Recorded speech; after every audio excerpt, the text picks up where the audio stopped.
Hello, welcome back again another video. এবং অনেকদিন হচ্ছে আপনাদের সামনে কোনো ভিডিও নিয়ে আসছি না, তো অনেকদিন পর আবারও আপনাদের সামনে ভিডিও নিয়ে আসলাম। আজকের আমরা কোনো এক ফুলের সম্পর্কে নিয়ে কথা বলবো। চলুন তাহলে শুরু করি। নয়নতারা। নয়নতারার ফুল হলো একটি বহুল পরিচিত, সহজে জন্মানো এবং ঔষধি গুণাগুণ সমৃদ্ধ ফুল গাছ। এতে একটি চিরসবুজ গুল্মজাতীয় উদ্ভিদ যা সারা বছর ফুল দেয়। চলুন তাহলে এর কিছু বৈশিষ্ট্যগুলো জেনে নিই।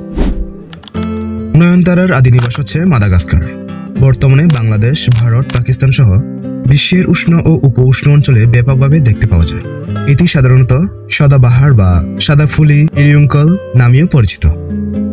এটি গুল্মজাতীয় উদ্ভিদ, সাধারণত 2 থেকে 3 ফুট পর্যন্ত উঁচু হয়। এটি বর্ষজীবী হলেও উপযুক্ত পরিবেশের অনেক বছর টিকে থাকতে পারে। এর পাতাগুলো বিপরীতমুখী, মসৃণ, গাঢ় সবুজ এবং অনেকটা ডিম্বাকৃতির মতো হয়। ফুলগুলি একক, 5 পাপড়ি বিশিষ্ট এবং গন্ধহীন। সারা বছর ফুল ফোটে, তবে শরৎ ও বসন্তের ঋতুতে বেশি দেখা যায়। এবার আসুন এদের ফুলের রং ও ধরনগুলো জেনে নিই। নয়নতারার ফুল সাধারণত 3টি প্রধান রঙের হয়ে থাকে, তবে হাইব্রিড বা সংকর জাতের কারণে এখন আরও অনেক বৈচিত্র্য দেখা যায়। তবে এই ফুলের সবচেয়ে যে জাতটি দেখা যায় সেটা হচ্ছে গোলাপি বা লালচের গোলাপি রং। সাদা রঙের নয়নতারাও খুবই জনপ্রিয়। হালকা গোলাপি বা বেগুনির অপেক্ষাকৃত কম দেখা যায়। অনেক ক্ষেত্রে পাপড়ি বাইরের রং এক হলেও ফুলের কেন্দ্র অর্থাৎ চোখ বা আই গাঢ় লালচে বা হলুদ রঙের ফোঁটা দেখা যায়, যা ফুলটিকে আরও আকর্ষণীয় করে তোলে। আমি প্রথম থেকে বলেছি এটি একটি ঔষধি গুণ সম্পূর্ণ একটি ফুল অথবা ফুলের গাছ।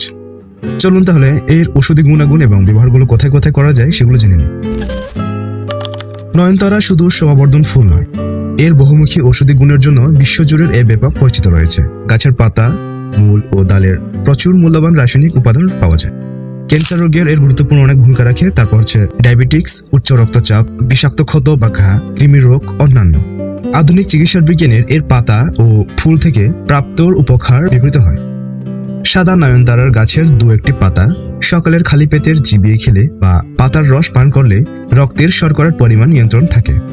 নয়নতারার গাছে মূলের তাজার রস অল্প পরিমাণের সকালের খালি পেটে সেবন করার প্রচলন আছে, কিন্তু পান করার আগে অবশ্যই চিকিৎসকের পরামর্শ নেওয়া উচিত। কচি ডাল বা পাতার বেতের রস ক্ষতস্থানে প্রয়োগ করলে বিষ দোষ নষ্ট হয় বা ঘা শুকিয়ে যায়। শুকনো ফুল ও মূল ভিজিয়ে কাঠ তৈরি করে পান করা হয়। এছাড়া এটি সন্ধিবাত, অজীর্ণ, লিভার, কিডনি এবং হার্ট সুস্থ রাখতে সহায়তা ভূমিকা পালন করে। এবার আসুন কিছু গুরুত্বপূর্ণ এবং সতর্কতাগুলো জেনে নিই। যদিও নয়নতারার উদ্ভিদের অনেক ঔষধি গুণ আছে, তবুও এতে একটি বিষাক্ত গাছ হিসেবে পরিচিত। ভেষজ হিসেবে এর ব্যবহারের পার্শ্ব প্রতিক্রিয়া হতে পারে। তাই যে কোনো রোগ নিরাময়ের জন্য অবশ্যই অভিজ্ঞ চিকিৎসক বা ভেষজ বিশেষজ্ঞের পরামর্শ নেওয়া আবশ্যক। তো এই ছিল আজকের মতো আমার ছোট্ট ভিডিও। আমার ভিডিওগুলো যদি আপনার কাছে ভালো লাগে, আপনার কাছে যদি উপকার আসে, তাহলে একটি লাইক, কমেন্ট এন্ড শেয়ার করতে ভুলবেন না। আর হ্যাঁ, নিত্য নতুন ভিডিও পেতে আমার চ্যানেলটি সাবস্ক্রাইব করে পাশে থাকবেন। এই ছিল আজকের মতো ভিডিও। দেখা হচ্ছে আর একটা পরবর্তী ভিডিওতে। এতক্ষণ সাথে থাকার জন্য ধন্যবাদ।